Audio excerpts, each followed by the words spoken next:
Hello, everyone, and thank you for joining us today. Today's discussion, freshly minted, is a conversation among junior mining CEOs that are new to the role. Today, we're going to discuss how they got to the position, why they're the right people for the job, and what comes next at their respective companies.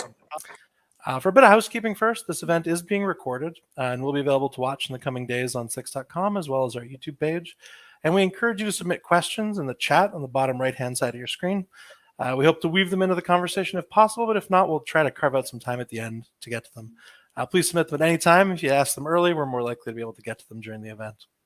But gentlemen, thank you so much for joining me today. I'd love to start off with a couple introductions. Let's just say your name, your company, and what your role was prior to becoming CEO, just to introduce before we get started. I'll shoot it to you, Brian, first. Well, thank you very much, and thank you for inviting me. My name is Brian Penny.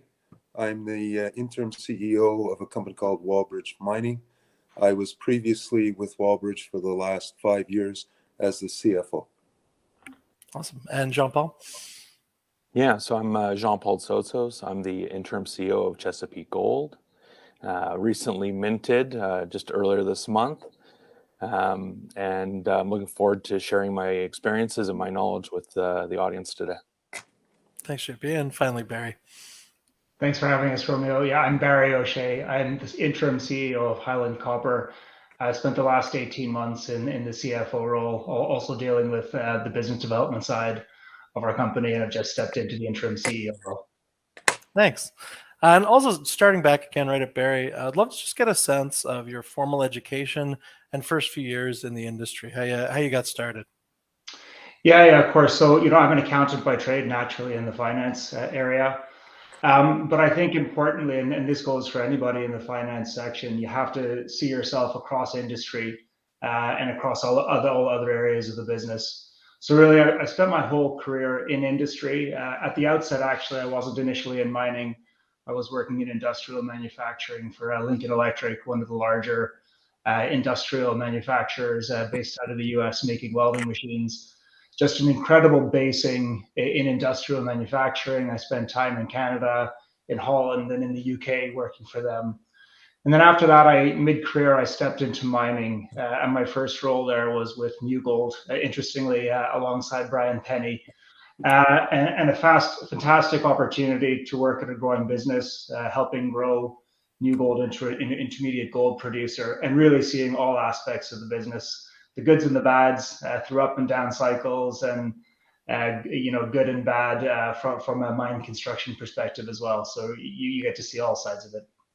No, that makes sense. And because connection to Brian, I'll shoot it to you. What was your formal education, and really how'd you get involved in mining? Thank you. I was born, educated, and raised in Sudbury. I went to college in Sudbury, and after that, I pursued my CMA designation. With the merger of the accounting bodies in Canada, I'm a CPA. My first job in the mining industry was at a small gold mine in northwestern Ontario. It was called the Renabi Gold Mine. Believe it or not, it was one of Barrick's first mines in their portfolio. After that, I moved to Timmins, took on the role as a mine controller. I was asked to relocate to Toronto to help with a year-end, and I've never looked back.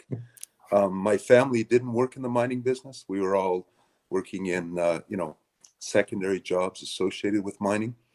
And I fell in love with the industry. I've always been in the mining industry, except for a few years when I worked for Dundee Bancorp, which I believe today is known as Dundee Capital. So learned a lot. I've been, working at mine sites as well as corporate, so I have a good knowledge of how everything fits together.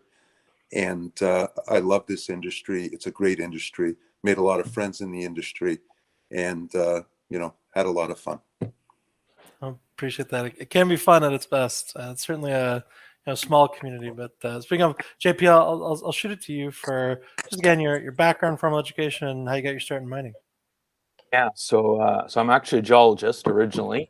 I did my undergrad and my master's at the University of Toronto, all focused on economic geology and the exploration for deposits.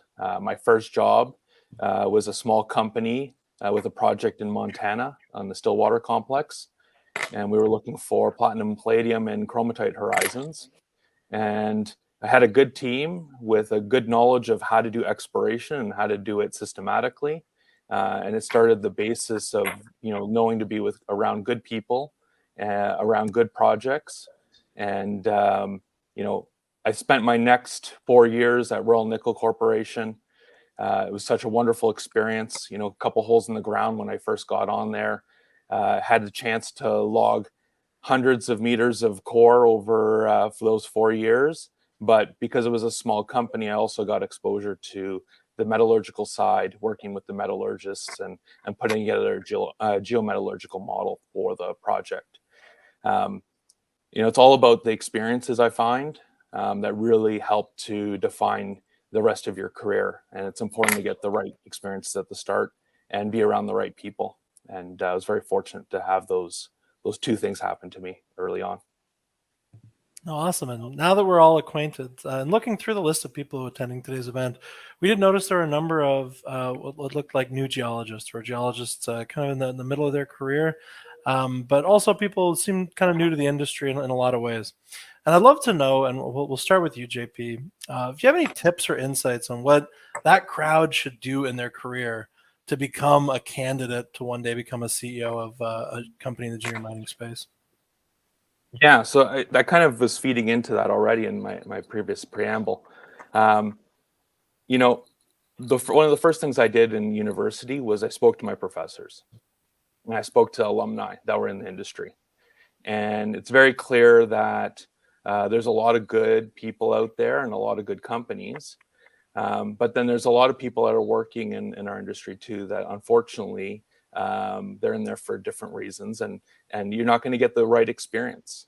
I got introduced to the people at Beartooth Platinum. That's where I got a chance to work in Montana.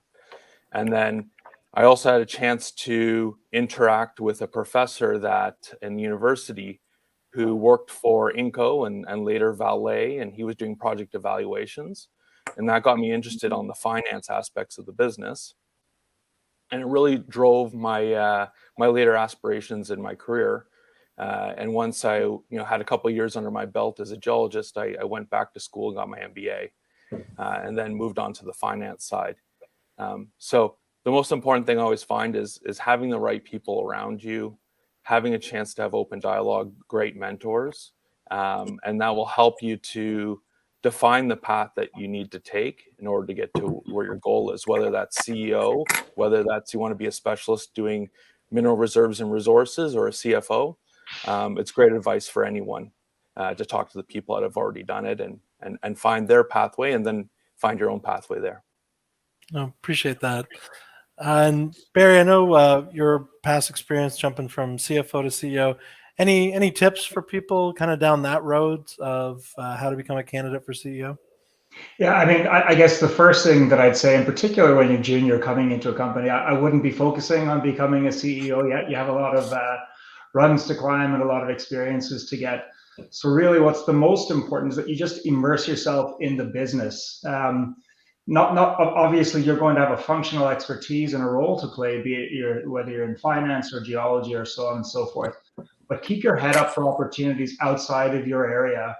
And I think of most importance, and Brian mentioned it earlier, spend some time at a mine site. And I'm speaking directly to finance people on that one. If you want to build your credibility, spend your time on the ground, understand the business, and really at the same time, just get some great life experiences. There's some wonderful mining towns out there. I'll look back to the Cobar in New South Wales in Australia, where the Peak Mines is, a place I got to come and go from a fair bit. Just a wonderful place, and every young accountant should have the opportunity to spend some time at a place like that and really learn the mining business. No, appreciate that. Don't just stick around in Toronto and Vancouver. Actually see where the mining actually happens. I think that's great advice. But I'll throw it to you, Brian. Just tips for youth in the industry on how to move up in their career. Oh, thank you, and an excellent question. Everybody starts their career at a junior role, and you need to be a sponge. You need to immerse yourself. You need to learn. You need to meet people. You need to identify mentors. In my career, my two mentors were Randall Oliphant and John Bruff. I learned so much from them. They helped guide my career. And I applied for my first job in the industry, and I got it through an outplacement counselor. But after that, my career, as I passed my career, I got recommended from people to take on more senior roles. When I was a corporate controller at Dundee Bancorp, I was recommended to be the first CFO of Kinross in 1993 because I was in the right place at the right time, working my guts out. And that is key. Yes, we need to worry about work-life balance, but you need to demonstrate that you're worthy throughout your career and climb the ladder. And I've never looked back after that. One of my best success stories is when I got involved with Western Goldfields with Randall Oliphant and Ray Threckald. The company was about to default on a gold loan, and we got some friends together, raised money to a private placement, took out the loan, raised enough money to complete a feasibility study on the Mesquite mine in California. Got that done, put together an equity financing, project financing, and the Mesquite mine is still operating today, and it's produced more than 2 million ounces in its history. That was a lot of fun, and I learned a lot. I learned a lot when I was on the board of Equinox Minerals, the Lumwana mine in Africa. We were an emerging copper producer. I chaired the audit committee and sat on the board. And the whole process of, it ultimately got bought by Barrick, but, we started off with a hostile bid that led to, another company, coming in with a hostile bid for us, and Barrick topped it off. So just going through all those gyrations and listening and learning and developing relationships through, Bay Street investment bankers, lawyers, accountants, etc.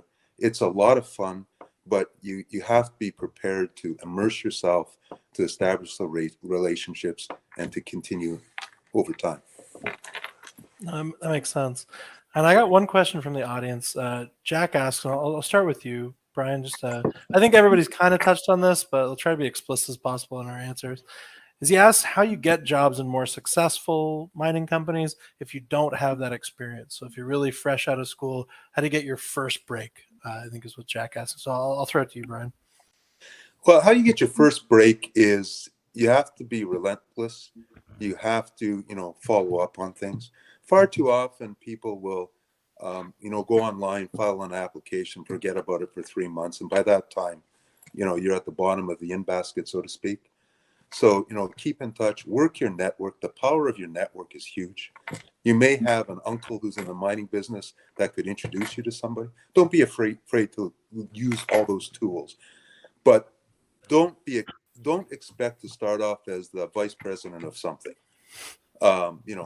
You need to pay your dues, work your guts out, and rewards will come to you.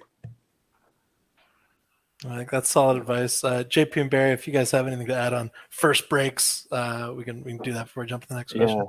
Yeah. My first break was a really interesting story. My first break was with Beartooth Platinum, and actually my first job for them, they were at the PDAC in Toronto, which happens every March, and they were looking for a young guy to stand at the booth and basically answer questions so that they can go run off and meet other people and do a whole bunch of the work and see talks and that sort. And so I was just in school at the time. I went out there. I spent 3 days with them straight, manning the booth, getting to know them. And on the back of that, they invited me to go work in Montana. Right. So sometimes it takes a little bit of volunteering and getting to know people and spending time with people for a long period of time that opportunities come to you. And then later on in my career, I've always taken the initiative to build my network and meet people and keep in touch, which has driven all of my future jobs thereafter. But that initial job, I had to make sure someone would go out on a limb for me. And that required, a couple of days of volunteering in my case. And maybe I just add, Romeo, mining people are good people that are very generous with their time. When you're young and starting out of the industry, it's sometimes awkward or challenging to put yourself in front of people or ask for things. but mining people are good and they're receptive. So put yourself out there. There's all kinds of mining conferences and events and whatnot where you can really go out, meet people, and just introduce yourselves. It's not the easiest thing in the world to do when you're starting out, but you're always going to get a good reception. That makes sense. There's no shortage of events where you can meet people in mining for sure.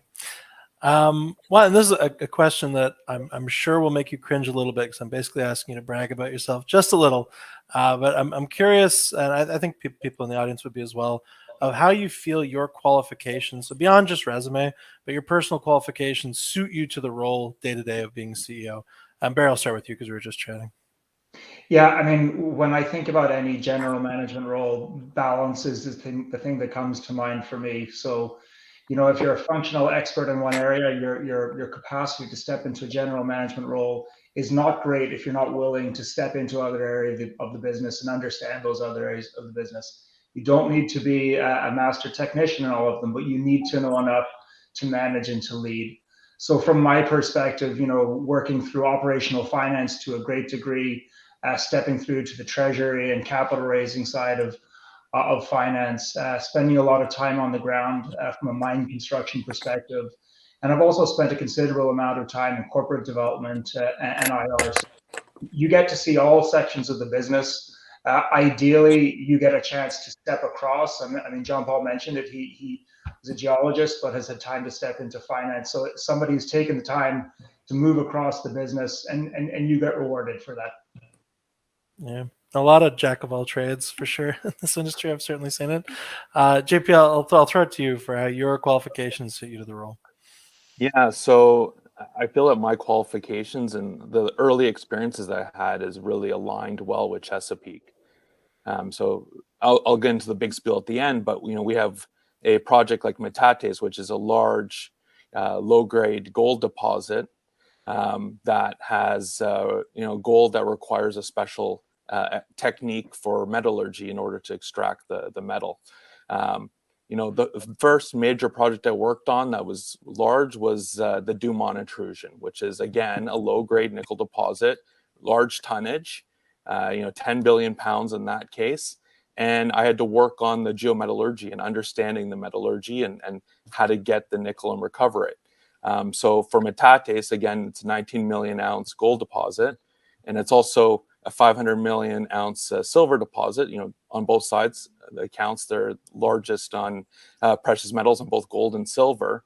But it's understanding the recoveries and understanding, the deposit that's, will be key to this new role that I'm taking on. And in addition to that, we also made a discovery at Lucy, and it's a early greenfields exploration program. And on that case, it's all the work that I did at Beartooth. I worked as a consultant as well for a while, bringing projects from early discovery to PFS. And it's really that work and understanding how to put together a systematic exploration program to ensure the success of the actual campaigns. And so a lot of that is going to support me in the current role that I have at Chesapeake to be successful. That tracks. And Brian, last chance to brag probably for the course of the webinar. But how do your qualifications suit you to the role? Well, in my humble opinion, a perfect CEO would have a MBA on a generalist side, but there's no such thing as that. To know a little bit about all aspects of the business is key to being a good CEO. When I started in this business, I never thought that marketing a gold company would be as important as it is. I thought marketing was for selling toothpaste and running shoes and sweatshirts. So being open, and I think I told you this, Barry, when I hired you many years ago. The only silly question you could ask is one that you don't ask and you keep to yourself. So be open, ask questions. That's how you learn. And and become a mentor to the organization. I've got great experience with senior companies, with junior companies. I've been involved in juniors who've done an IPO. So I can see where this can grow to. and I understand how to do things properly, and that's key, especially in today's world. And you know, we just need to stay, you know, focused, and you know, the biggest thing is to build a strong team below you. I believe in hiring people that are smarter than me, that someday will take over my role. That's a healthy environment, and you have to empower people to make the decisions and obviously hold them accountable as well. Good for you. Now here's one. Even in my comparably short time in the industry, I've noticed that when CEOs change, there can be either a big difference in management style or a relatively small difference. And I'm familiar with some of the CEOs that you guys are stepping into the shoes of. I'd love to know, again, starting with Brian, is there any change in focus or direction with you as the CEO of the company? What can investors expect to stay the same versus expect to change? Well, you know, our long-term business plan is the same. We have 2 deposits in northwestern Quebec. One is Fenelon, which we recently completed a PEA on. The second one is Martiniere, and we have 830 square kilometers of prospective land. So we need to continue to explore. We need to continue to look for new discoveries.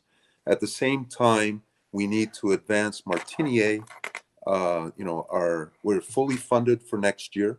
We raised $10 million of flow through last month, and that will give us about 26 to $27 million in the bank at the end of the year. And we're planning about a $20 million program next year, including all of our overheads.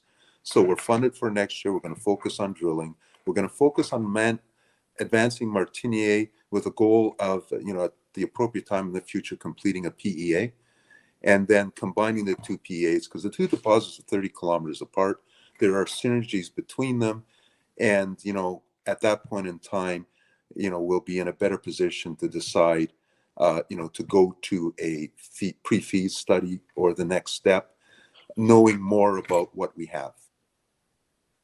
No, appreciate that. And JP, what can investors expect to stay the same versus be different with you replacing Alan? Yeah, so you know, I think on the outside, it's going to look like there might be some changes, but really the plan is the same as what we had put together. So I had a strategy session with Alan and our board back in the summer, and we put together a plan for the company, and we're really moving towards the same plan. You know, I was the one that helped develop the plan with Alan. We all came to an agreement that that was a good plan to move the company forward. What may look different to our investors and our audience is you'll start seeing more news out about Lucy, right? Lucy was that initial discovery that we did just at near the end of Alan's term. And we discovered, for example, one hole from surface, 24 meters of 6 grams gold right at surface. And we have several holes over 500 meters. You know, averaging, let's say, about 4 grams of gold right from surface on all holes. So it's going to look to the market that my focus is switching towards Lucy, but the truth is there's still work happening at the lab at Metates. We're still running the columns. We're still doing the work in the background with our alkaline solutions to extract the gold and to show a different pathway forward for Metates. But it takes time, right? Lab work takes time. Going out in the field and doing exploration does not take as much time. And so I'm able to put out more results and more information on that on the near term. But overall, the strategy remains the same. Great. And finally, Barry, what change in focus or direction can people expect? What's different? What'll stay the same for investors? Sure. So, you know, I'm a firm believer, first of all, that you don't fix things that aren't broken. And there are certain areas of our business that are just running very well. And I'll speak for Denis, who I've stepped into the role after. You know, from a community relations perspective, he was fantastic. He knew the region in Michigan. He knew the people. He built strong stakeholder relations. So it's really my role just to make sure we carry on with that and just continue to build really what I consider our license to operate. One of the focuses I am going to take a look at, though, is making sure that our story is better known in the market. We have the Copperwood asset in Michigan. It's been around for some time, like many assets. And so sometimes those types of assets can be a little overlooked. But when times change, you need to get the new story out. And I would say that Michigan itself, I think, will emerge as a strong mining state in the US. Obviously, when people think about the US, they go directly to states like Arizona and Nevada. But Michigan is permitting projects at the moment and also considering putting funding in. So it's going to be a great place to operate. Copper has just become a critical metal in the US, and we've only just recently completed all of our studies and overall permitting process. So it's kind of a right place at the right time scenario. We need to continue to improve our project, work on technical optimizations to make it better at current copper prices. But I think we're really in a really strong position to market the company, move towards development and into production, and really assist the US in critical copper supply, which it certainly needs. Oh, great. Before I get into our next question, there are a couple questions from the audience I think now might be a decent time to address. So Kevin and MLB both ask similar sort of questions. They want to talk about the interim description in titles, and basically how it affects how you're perceived in the role and what you think the impact might be on raising capital, if there are any limitations or benefits to being an interim CEO versus dropping that part of the honorific. So I'll throw it just straight back from the beginning at Brian, if that's all right. No, that's fine. Thank you very much. And the interim role is when Mars retired, the board had to start a process to fulfill the corporate governance obligations. For all intents and purposes, I believe that I would become the permanent CEO at the appropriate time in the future. But they have to go through their process, and I think that's clearly understood in the marketplace. At least I've talked to it many times. Does it impact your access to capital? Well, we did a flow-through financing just after the change and closed it 2 weeks after the change. So it doesn't change our access to capital. We're a team. It's just one member of the team has changed. And we will continue to work through this going forward. I appreciate that. And JP, just your thoughts on existing as an interim CEO. Yeah. So I'm not concerned about the interim title. I worked at BMO Capital Markets for several years, about 4 years. I worked closely with the equity research team there, and I saw many companies we covered go through the role of the transition of the CEO, and most cases the interim CEO becomes the CEO. And I've always noticed that the ones that are most successful are the ones that behave like they will be the CEO at the end of the day, and they continue to move the agenda forward of the company. And as the company advances, the company tends to do well because there's stability that's provided by this individual in the interim role. And that's my plan in that role. After working at BMO, I did work at Hudbay for 5.5 years in corporate development there. I have strong relationships with several of the investment banks. They know me on a first name basis. They know what I'm capable of, and they've seen what I've been capable of at Hudbay. And there's a lot of trust and respect that has been built with my colleagues. And so concerns about being able to raise money and get the market behind you, I'm less concerned about for my case.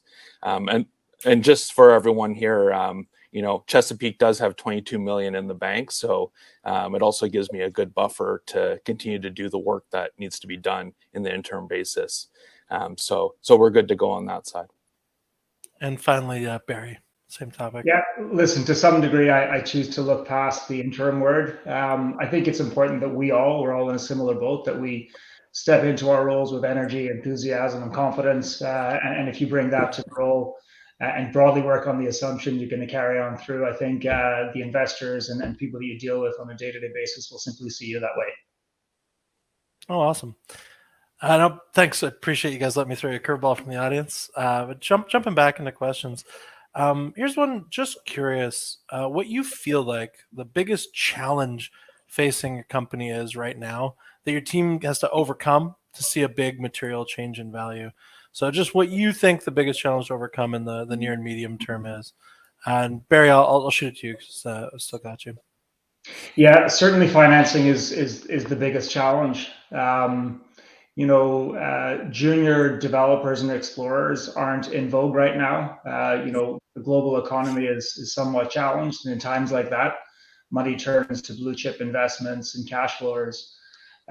So yeah, we're not the port of first call for money coming in right now, but the tides change. Copper in particular will see its cycle, we believe, in the near term, and it actually creates a really nice opportunity, I think, for us as CEOs, coming in with companies that are, in commodities that we believe, well, for gold, I can speak, is quite strong already, and will only get better. But our valuations are relatively low, so there's certainly a marketing opportunity there. Asset values have to come back stronger. Mining is cyclical, and I think we'll see the benefit of that. So yeah, I mean, I'm similar to JP in that we have a good amount of cash in the bank at the moment, and that's a nice place to be during challenging times. But certainly, I look forward to the opportunity to raise the asset value and share value of the company. That makes sense. Certainly better in the bank than not with this market. Makes sense. But JP, what do you think is the biggest challenge Chesapeake has to overcome to really deliver material value? Yeah, so I think the one thing that we've been working on a lot is getting the message out about our technology. I think that's something that the market has a difficulty understanding. Usually when I meet with investors, the question is, oh, when is it going to work? When if you actually look at the results that we published in September, it's actually showing that we're able to oxidize the sulfides. And through that oxidation, we're basically creating an oxide mineralization, right? And then across our industry, gold in oxide form, it's an easy process. You just heap leach it, right? You Merrill-Crowe, and then you refine it to make gold. So all we're doing is adding an additional step to the process, and everything else is the same. And I think that's the biggest challenge we have is getting the market and getting investors to understand what that step is. And we've already started finding other examples of how to market it and how to show it to investors by, showing them the different forms of pyrite, showing them the different forms of how it's oxidizing when you actually look at it. Both in the column, you can see the rocks going from gray to brick red, right? And if you know anything about iron oxidizing, if you have iron, and when it rusts, it turns orange and then turns red and it breaks. And we're seeing that both in the column, but we're also seeing that when we actually take a microscope and have a look at it, and we can see the actual chemicals breaking down the iron sulfides that have the gold in it. And so we're taking a more active approach of trying to teach the audience and our investors what is actually happening and how it's working. And I think if we continue to do that, people will come around to what we already know, is that our process does work. Oh, thank you. To wrap up for this line of questioning, just Brian, what would you say is the biggest challenge facing Wallbridge right now? Biggest challenge for Wallbridge right now is, we're fully financed for next year. Just a bit of a preamble. We're scheduled to close the year with $27 million in the bank. The joy of exploring in northern Quebec is the Quebec refundable tax regime. 37 cents on each dollar spent, not funded by Quebec flow through. We get a cash refund when our tax returns are audited when filed. And so this year we received $13.5 million based on last year's spending. And next year we should receive somewhere around $8 million based on our plans for this year. So, there's great incentives to explore in northwestern Quebec. But, our biggest challenge is our valuation. How we must overcome that is we need to stay focused. We need to focus on our district exploration play, looking for new targets, advancing Martinier with the goal of, at the appropriate time in the future, doing a combined PEA, and I believe we can unlock value. At the same time, spending more time marketing, spending more time with interviews like this, retail conferences, because we need to really ensure our shareholders understand where we're going, whether they're retail, institutional, or others, and take it from there. But I'm very excited about our future, and I look forward to being part of this for a very long time. Awesome.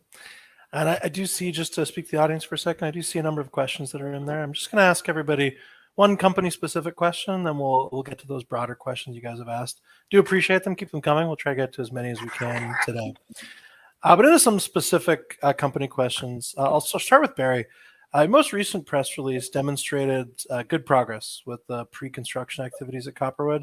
Can you give us an update on what is happening on site right now, and really how you communicate with stakeholders? I know you've got a number of them on the ground in Michigan, and what you do to ensure that you've got that ongoing license to operate. Yeah, thanks, Romeo. And I think, first of all, I'd point out it's acknowledging we haven't made a full construction decision. It's just nice to have broken ground. We did have some permit obligations that required us to do all of our wetland impacts and environmental mitigations, but it allowed us to really get a start on site, do some meaningful mass excavation, test out some local contractors, and really show the region and show the state of Michigan that we're willing to put capital in. And nicely, you're putting a bit of that initial capital behind you, and naturally makes your construction decision a little bit easier. It's also provided us an opportunity to show that we want to be a sustainable developer and producer. One of the key things when you impact any wetland in the state of Michigan is that you need to equally or to a greater extent conserve wetland. The area that we operate in Michigan is a beautiful area, and we certainly intend on keeping it that way. And the way that we build license to operate is just through continual communication. That's with local stakeholder groups, that's the townships, the counties, all those in the region. It's dealing with the state authorities at all levels, but particularly environmental compliance levels, dealing with local businesses. It's being in the region, it's hosting and having meetings with the people on the ground, it's hiring locals so you're amongst the group. And really it's that gives you your license to operate. Having permits is all well and good, and I'll acknowledge we're fortunate enough to be fully permitted in the state of Michigan, but that's only one element of license to operate. It's really your broad acceptance in the region across all stakeholders that allows you to effectively operate on the ground. Oh, thank you. Appreciate that. JP, I know you already touched on it in your last answer, but this is a question we get sometimes from your audience. We'll see it on the board sometimes. But when can we expect further updates on the metallurgical testing, and are we making clear progress on that front? Yeah, so interestingly enough, I'm actually in Vancouver this week visiting our lab. So it's spending days in the lab, looking at the actual technology working is really important. Spending time with the technicians and the team. Our QP even came up to visit, to be here during these past few days. And the work that was done, that we press released back in September, continues to move forward. So we were able to find a set of solutions and a certain set of parameters where we're getting 50% faster rates on the oxidation. The column is still on, those columns, and they're still working through to get to 180 days. On the back of that, earlier last month, in October, we actually put another set of columns on using the same parameters, and we're looking to run that out to 60 days and 120 days. Why are we doing this? We're doing this because when you have oxidation to 60 days, 120 days, and then 180 days, and we flip them over into the leach cycle to actually see how much gold we recover, we'll get an understanding of how many days we have to oxidate for how much gold we'll recover, right? So we can get an understanding of how long it'll actually take and what's the optimum point when you're looking at costs and time to discover exactly when and how long we should be oxidizing the material to get the optimum recovery. And so that work is ongoing right now. I'm hoping to have that out in the first half of next year, and that will be the basis of the continued work. Also in the lab, we are continuing to test other conditions.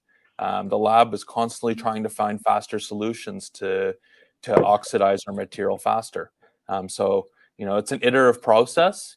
And every time I get better results, I look forward to release that to the market and share it with everyone. But, it requires time.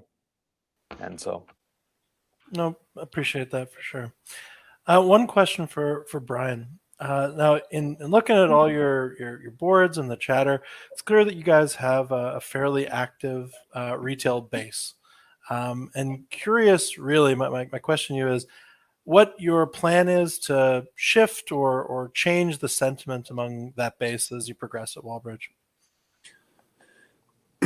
Yes, there's no doubt we have an active retail following. A little better than 50% of our shareholders are, either small and unidentified institutions or retail shareholders. What do we need to do is, one, we need to spend more time marketing to our retail shareholders, and today is a good start to that, and we'll continue with that going forward. We're identifying next year various retail conferences as well as the normal industry conferences. We need to set clear targets, deliver on our targets, and see where we get to as we advance both Fenelon and Martiniere. Fenelon, we completed a PEA, so we've got an indication of the size of the prize there. We need to determine that for Martiniere as well, put them together so we can look at the two projects combined and see if we can improve the economics. And then at the same time, spending, a portion of our exploration budget looking for new discoveries and new targets, because this is very prospective land in northwestern Quebec. Our investment thesis is that we're about a 2.5 to 3 hour drive north of Noranda. The Noranda-Val-d'Or belt, the outcrop is exposed, and millions and millions of ounces have been mined over the years. We believe that there's the same structure to the north, although it's covered with glacial overburden, which makes it a little bit more challenging to find out the right places to drill. But we're on strike to the Detour mine, which is on the Ontario side of the border. So we think we got a great postage stamp. We need to continue to advance the projects, but we need to deliver. Probably good advice for anyone. Now I will give all three of you an opportunity to just pitch the security before we wrap, but I did want to get to some of these audience questions first. Some of them are pretty pointed, so I just wanted to make sure we had a chance to tackle them. There's one from Robert for Brian. He wants to know your thoughts on why your share price is being suppressed along with many other juniors. Well, right now, the status of the junior market is there's a lack of institutional investing in the marketplace. So, a lot of the shares are driven by, retail shareholders, maybe some panic selling or stuff like that. And, it is a tough market. It's a great gold price. I remember, I was in this business when gold was at $250 in the mid 90s, and this market seems tougher than it was back then. Primarily because when gold was $250, oil was $10 a barrel, and today it's $70, $80, $90 a barrel. So we need to weather this storm. We need to focus on a reasonable budget to advance the project, to go to the next step and do a feasibility study on Fenelon.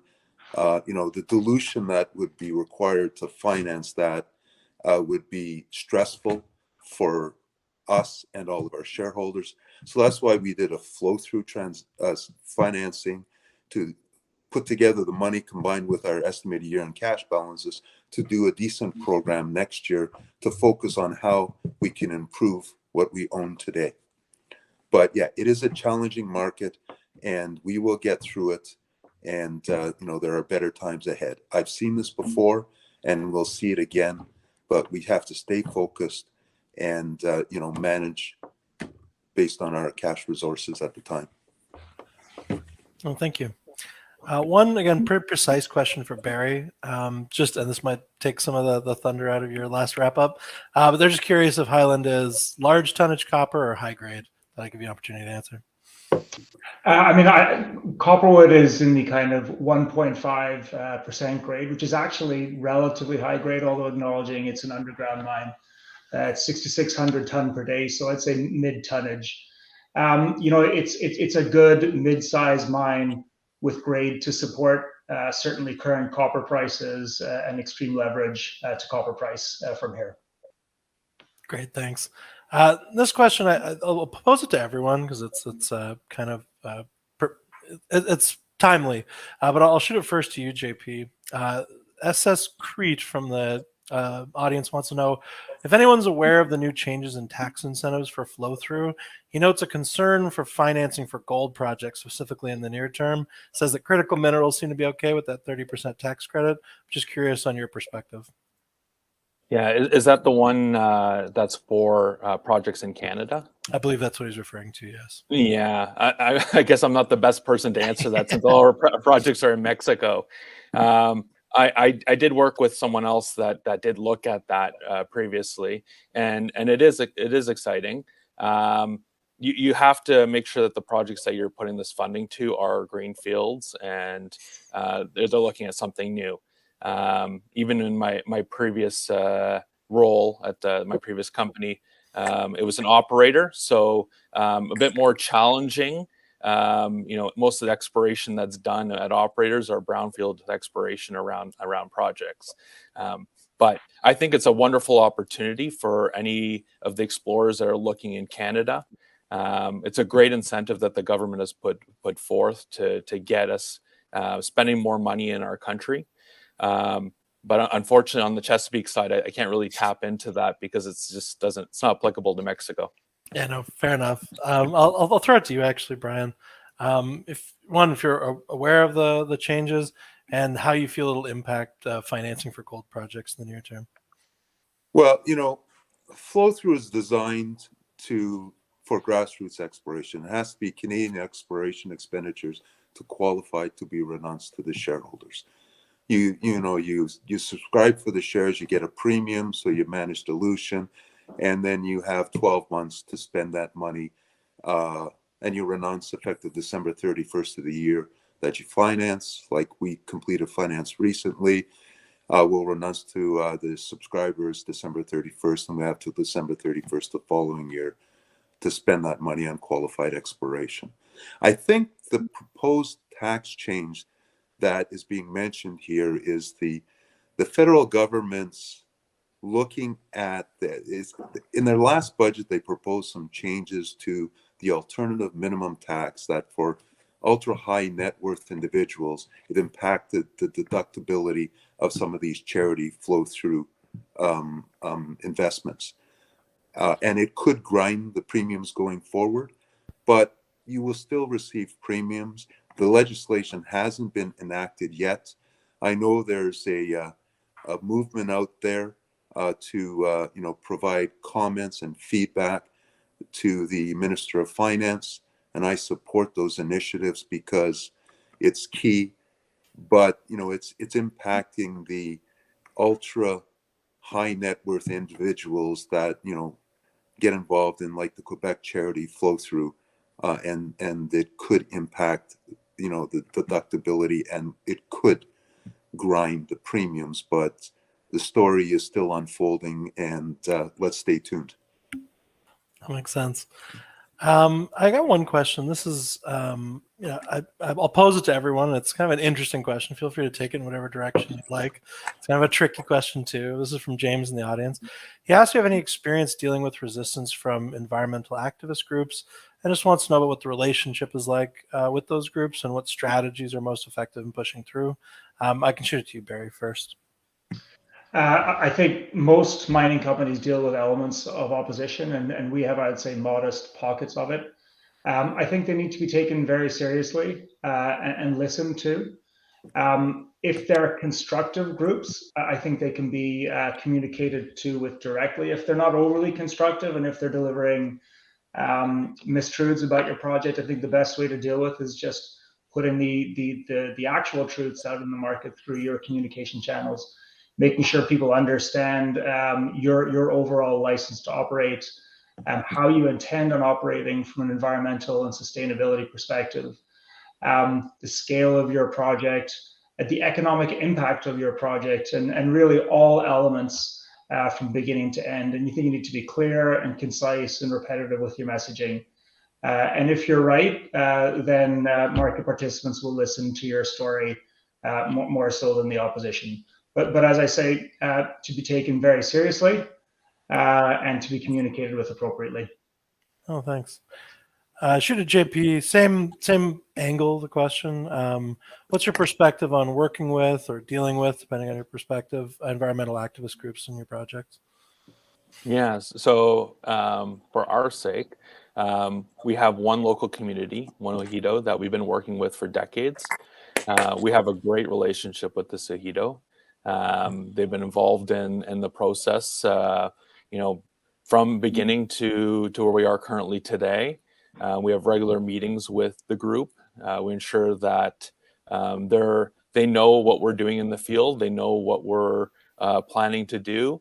Anytime we send crews out to do baseline environmental work or do work on the project, they're well aware of anytime those sort of activities are happening. I think it's most important, and what I've learned in roles previous to this, is having that relationship with the community first. They're the ones that are the most impacted by the actual project. They're the ones that are going to be the most benefited from the project, and having that relationship. And I've seen it in other companies I've worked with. When you have a strong relationship with the community, then all the stuff that's happening on the outside, it's not as important, in the sense that the community, if they're on your side and they're working with you, then they'll say no to those other groups that are coming in. And it's the community relationships and the relationships with not only the leaders of the community, but also the individual groups within the community. That's where you can create a strong foundation that will prevent yourself from being impacted by third-party groups with their own interests. Thanks. Brian, just before we jump in the next question, same topic to you. How, in the past or currently, how do you work with or deal with environmental activists in your projects? In our business, we've always had to deal with environmental activists. The key to success is communication. We have 3 First Nations partners in northwestern Quebec. Ever since we started this adventure, we've had monthly meetings with them. We've signed a pre-development agreement with 2 of the 3. We try to hire as many First Nations contractors and employees. About 25 to 30% of our workforce is from the First Nations communities. We buy locally.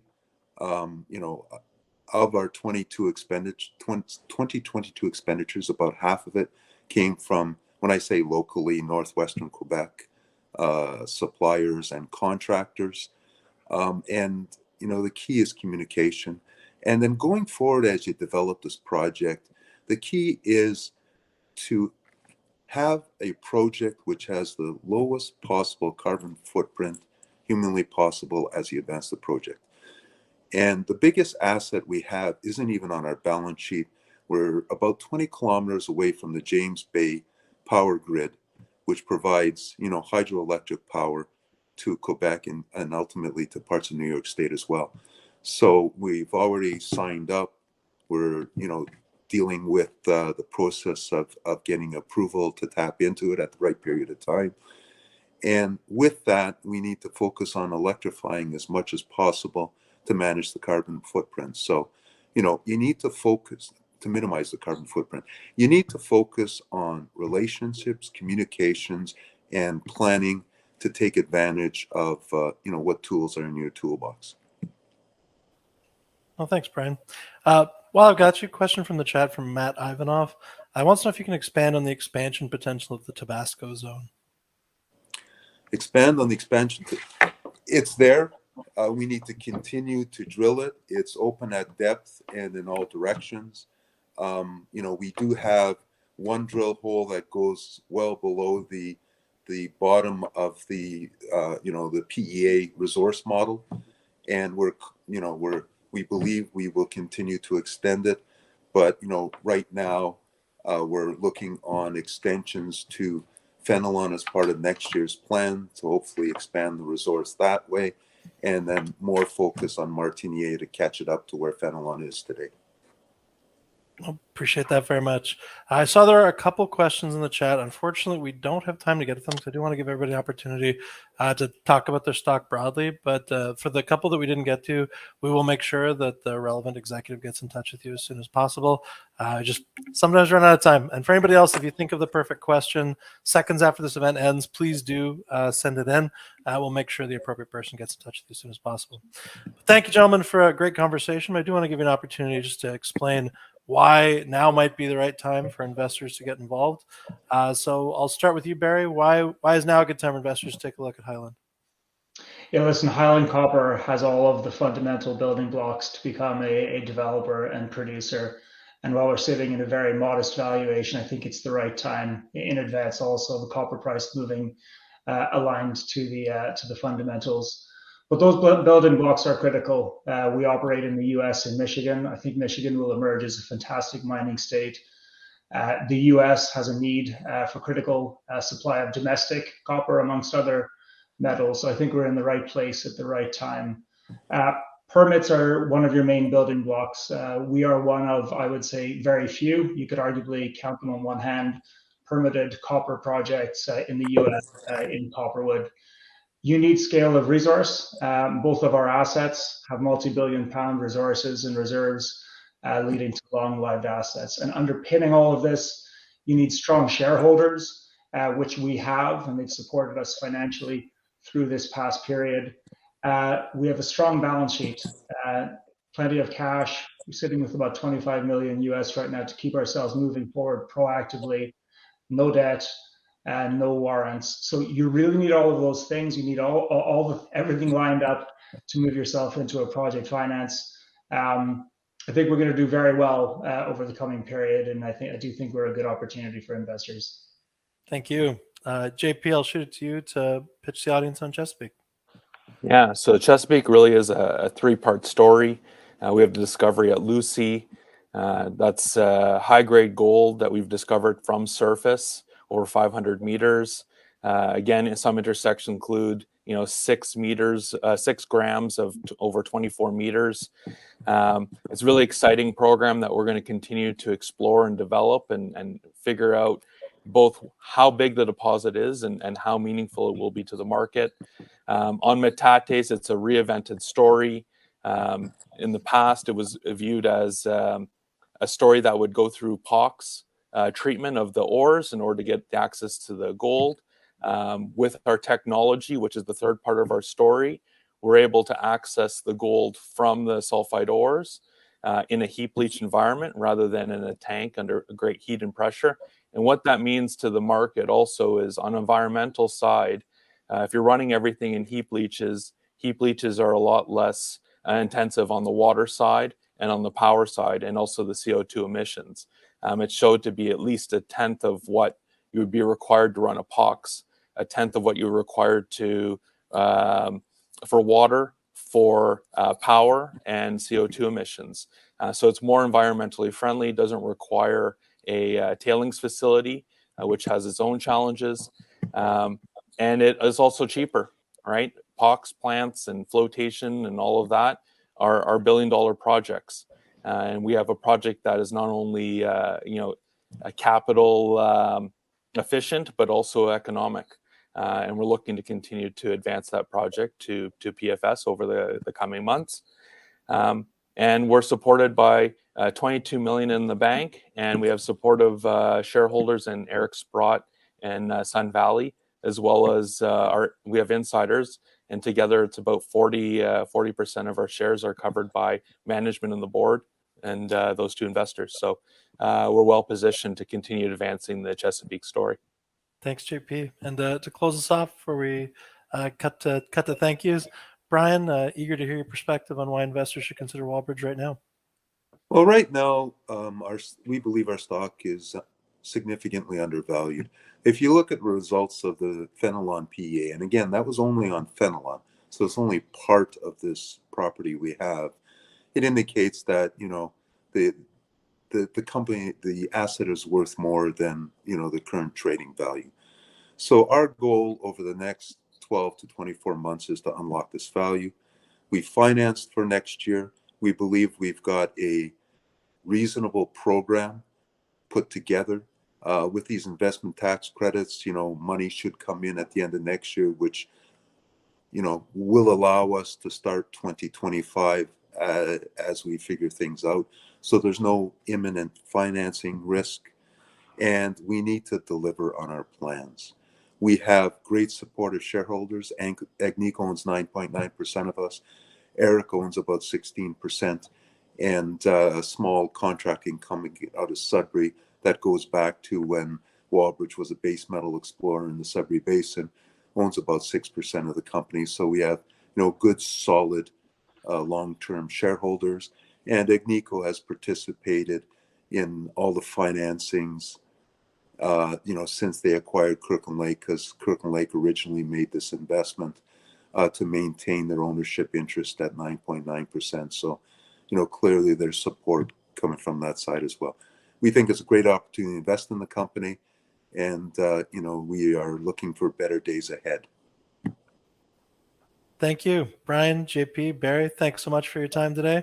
Appreciate the conversation. To everybody in the audience, thanks for asking questions. Again, if we didn't get to, we'll make sure we get to them soon. And most importantly, for all the Americans in the audience, happy Thanksgiving. Hope you enjoy a weekend of turkey and family. And everybody else, have a wonderful afternoon.